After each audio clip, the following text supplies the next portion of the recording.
Bonjour à tous, c'est Martin Prime pour un tutoriel qui va vous apprendre sur Blender la génération de bâtiments avec le système de particules. Donc je précise que j'utilise la version 2.63 de Blender, donc la dernière actuellement, et avec ce qu'on va faire, pas besoin d'une version très évoluée, vous pourrez le faire avec n'importe quelle version. Donc déjà, on va commencer par lancer un add-on utile que vous connaissez peut-être déjà, donc dans User Préférences, Add-on, on va cliquer sur Screen Cascade. Pendant qu'on y est, je vais vous montrer qu'on peut changer le thème de Blender. Donc il y a plusieurs thèmes préfets, vous pouvez faire votre propre thème en choisissant les couleurs et tout et tout. Donc par exemple on va utiliser celui-là parce qu'il est clair pour le tuto, donc voilà. Donc là j'ai activé l'add-on Screen Cascade avec Start Display, on va cliquer et maintenant si j'appuie sur une touche, elle s'affiche ici par exemple. Ah, voilà. Donc on va commencer par supprimer le cube de base, on va rajouter un plan, on va l'agrandir, donc ce sera le sol de notre ville. Et on va lui ajouter un système de particules. Donc c'est ici, c'est l'onglet avec les petites étoiles. Donc on clique, on fait plus, et là on voit qu'il y a deux types de particules, émetteur et air. Donc émetteur en fait ça va générer des particules qui vont tomber dans le sens de la gravitation en se mouvant, et air ça fera comme des cheveux, donc des objets statiques. Donc déjà on va cliquer sur Advanced pour avoir accès à plus d'options. Et on va déjà créer nos bâtiments avant de les implanter. Donc on va aller dans le calque 2 ici, et on va créer des bâtiments très simples, par exemple celui-ci, par exemple un comme ça, un comme ça, voilà, on va en faire 4, par exemple celui-ci, allez, un peu de fantaisie, même si c'est assez moche quand même, voilà. Ça, c'est nos 4 bâtiments. Donc, on va leur mettre un matériel d'une couleur pour pouvoir les différencier quand on les verra. Hop, celui-là violet, celui-là blanc. Voilà. Donc, déjà, on a nos 4 bâtiments. Donc, on va les mettre dans un groupe. On va tous les sélectionner pour ça. On va faire CTRL-G. Là, on voit que c'est affiché ici Create New Group. On lui donne un nom, par exemple bâtiment. Voilà.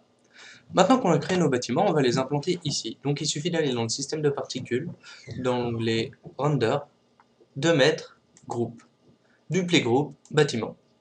Donc là, c'est un peu le bordel, le bazar, pardon.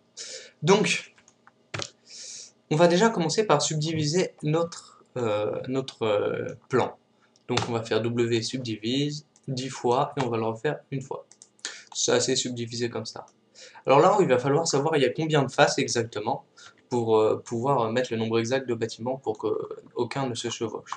Donc là, on voit écrit 484 sur 484, ça veut dire que j'ai sélectionné 484 faces sur 484. Donc il y a 484 faces. Donc on va aller tout en haut et dans le nombre de particules, on va mettre 484.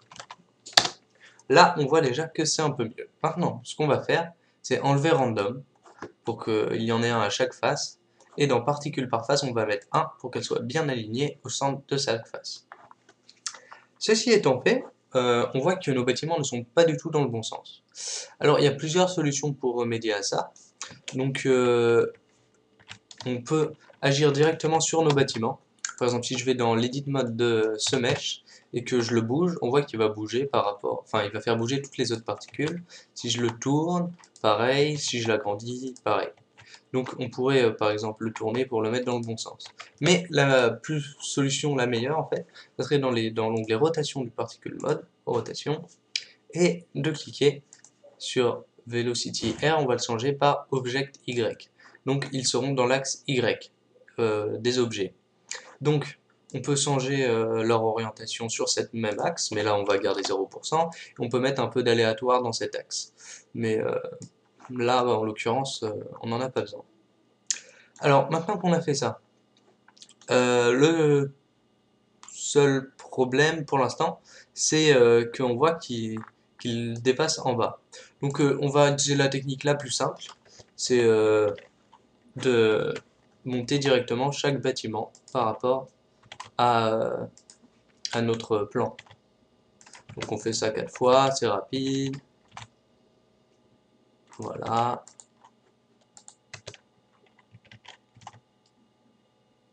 hop, le cube, et c'est fini.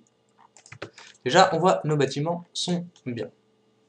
Donc alors, si vous voulez par exemple qu'il y ait moins de bâtiments bleus que de bâtiments d'autres types, dans l'onglet groupe, vous pouvez cliquer sur Use Count et changer le nombre de bâtiments. Par exemple le cube 3, si vous cliquez sur 100, il n'y aura presque que ça. Bon, en l'occurrence, c'est pas ce qu'on veut, donc on va mettre un nombre égalitaire, un partout. Voilà. Maintenant, on peut cacher nos bâtiments, les renvoyer dans le calque 2. Alors, si vous voulez sélectionner un groupe tout entier, c'est Shift G, groupe. Et maintenant, on les déplace dans le calque 2. Maintenant, on va créer des routes pour plus un semblant de vie. Donc, déjà, on va cacher les particules. Alors, on voit que dans l'onglet Modifier, ici, les particules ont été créées. Donc, on va cliquer sur l'œil pour les cacher. Si vous cliquez sur l'appareil photo, ça les cachera durant le rendu. Donc, on va garder ça. Alors, maintenant, on va créer des routes. Donc, je vais faire ça très rapidement en sélectionnant des points avec B, par exemple, ou C, ou n'importe quelle méthode de sélection. Hop. Bon, c'est pas très réaliste, donc vous ferez les routes par rapport à ce que vous avez besoin. Par exemple, on peut aussi faire une place, par exemple, ici. Voilà. Donc, maintenant, ce qu'on va faire, c'est utiliser la touche P pour séparer la sélection de vertices qu'on a fait du maillage. Donc, on fait Separate Sélection. Et on voit que ça a créé deux mèches. Celui-ci, qui sera la route, et celui-là. Donc, on va commencer par mettre une couleur à la route pour pouvoir la différencier. Voilà, par exemple ça.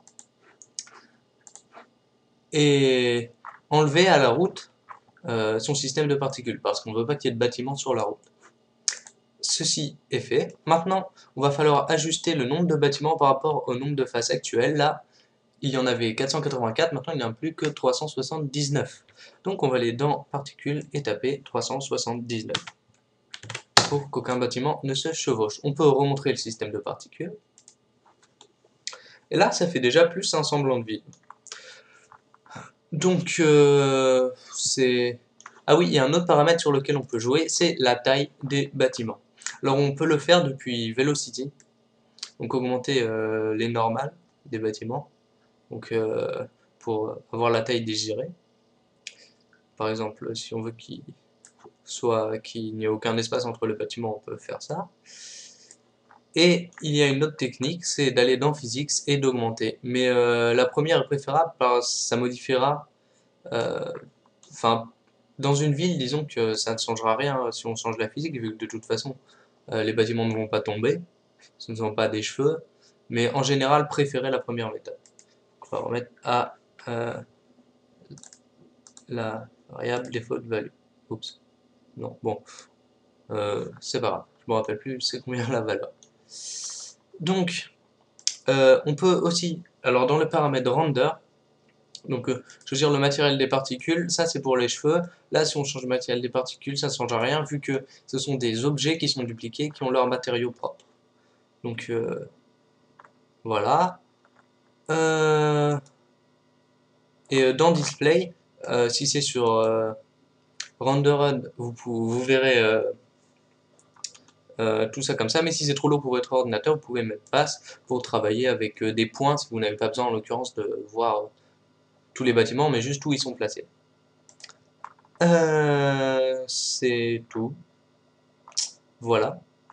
Donc, je vais vous montrer maintenant. Donc déjà, on va faire un petit rendu pour voir ce que ça donne très vite fait. Donc après, tout est par rapport à votre imagination. Par exemple, j'ai fait ça en quelques heures, enfin une journée plutôt. J'ai fait ça très rapidement. Donc un village façon moyenâgeux avec seulement 5 ou 8 types de maisons. Donc c'est peut-être pas super bien généré. Mais bon, ça donne un semblant de vie. Il suffit de rajouter des murailles, un peu de végétation, et tout ce qui est nécessaire à une ville. Et on a déjà quelque chose d'un petit peu vivant. Voilà. Donc, je tiens à préciser que pour ce tutoriel, je me suis largement inspiré de celui d'Andrew Price, qui est excellent. Et si vous êtes anglophone, je vous conseille d'aller voir le sien plutôt que le mien. Mais donc ce tutoriel s'adresse plutôt aux francophones, celui que j'ai fait en m'inspirant largement du sien et c'est totalement assumé. Voilà, bah, j'espère que ça vous aura été utile, donc comment générer en 5 minutes votre, votre ville. Voilà, bah bonne journée!